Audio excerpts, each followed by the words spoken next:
नमस्कार।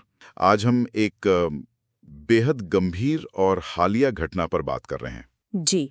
Air India flight AI 171 हादसा जो जून 2025 में हुआ। ये भारत के हाल के इतिहास की शायद सबसे भयानक विमान दुर्घटनाओं में से एक बन गया है। हाँ, बिल्कुल।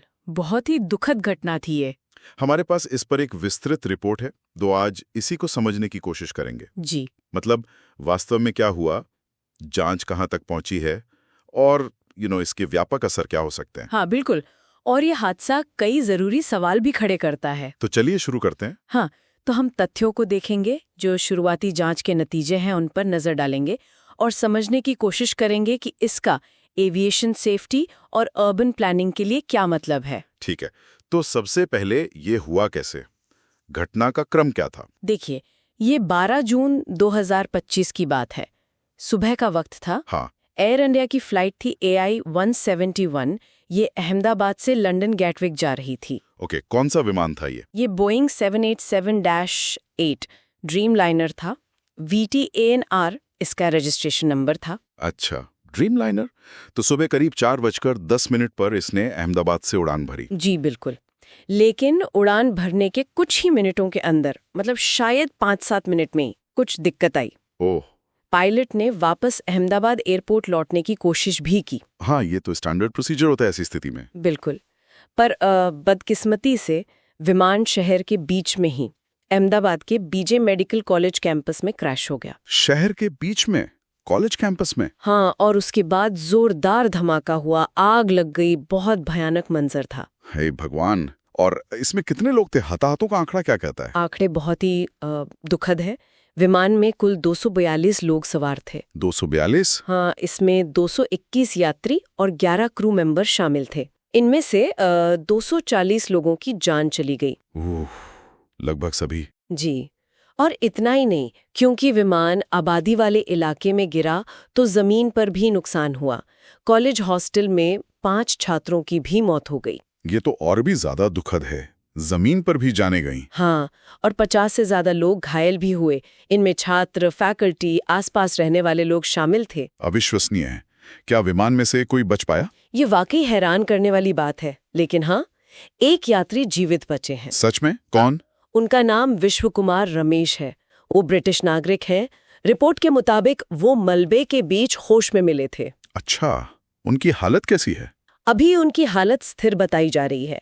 ये किसी चमत्कार से कम नहीं है। बिल्कुल, शायद उनकी गवाही जांच में मददगार हो। हाँ, उम्मीद तो यही है। हालांकि अभी उनकी स्थिति और जांच की प्रक्रिया, मतलब इस पे कुछ कहना जल्दबाजी होगी। सही बात है। अब जांच की बात करते हैं। क्या पता चला है अब तक? ब्लैक बॉक्स वगैरह मिले? हाँ, जांच तेजी से चल रही है। जो ब्लैक बॉक्स होते हैं, फ्लाइट डेटा रिकॉर्डर यानी FDR और कॉकपिट वॉइस रिकॉर्डर यानी CVR। हाँ, जो सारी तकनीकी जानकारी और बातचीत रिकॉर्ड करते हैं। जी, वो दोनों मिल गए हैं। 13 और 16 जून को बरामद हुए थे। हालांकि वो थोड़े डैमेज्ड हैं। ओह, तो डेटा रिकवर हो पाएगा? उम्मीद तो है। उन्हें एनालिसिस के लिए अमेरिका की NTSB और UK की AAIB की लैब्स में भेजा गया है। वो इसमें एक्सपर्ट हैं। ठीक है। विमान के बारे में क्या जानकारी है? कोई पुरानी दिक्कत? पायलट कैसे थे? एयर इंडिया का तो यही कहना है कि विमान का मेंटेनेंस रिकॉर्ड बिल्कुल साफ था।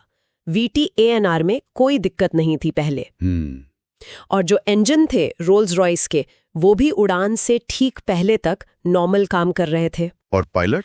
पायलट भी काफी अनुभवी थे। कप्तान के पास तो 8000 घंटे से ज्यादा का फ्लाइंग एक्सपीरियंस था। तो अगर विमान ठीक, पायलट अनुभवी, तो फिर शक किस तरफ जा रहा है?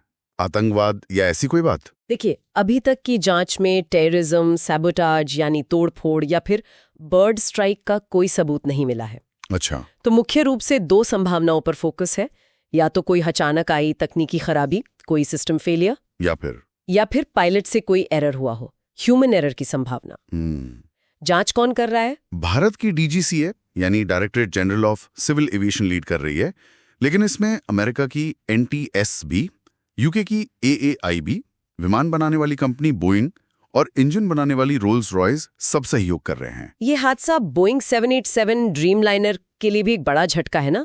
सुना है ये काफी सुरक्षित विमान माना जाता था।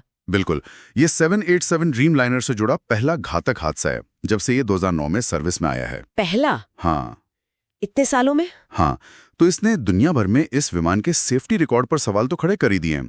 और भारत के लिहाज से देखें तो 1996 में चरखी दादरी में जो हवा में टक्कर हुई थी, हाँ, वो भयानक हादसा था। एयर इंडिया ने एहतियात के तौर पर, मतलब प्रिकॉशनरी मेजर, अपने कुछ 787 विमानों की उड़ानें रोक दी हैं जब तक जांच पूरी नहीं होती और उनकी ठीक से चेकिंग ना हो जाए। ये सही कदम है। हाँ, और इस हादसे ने कई पुरानी बहसों को फिर से हवा दे दी है, जैसे भारतीय एयरपोर्ट्स की सेफ्टी, खासकर रात के ऑपरेशंस। और वो मुद्दा जो आपने शुरू में कहा था, शहरीकरण का। हाँ, बिल्कुल।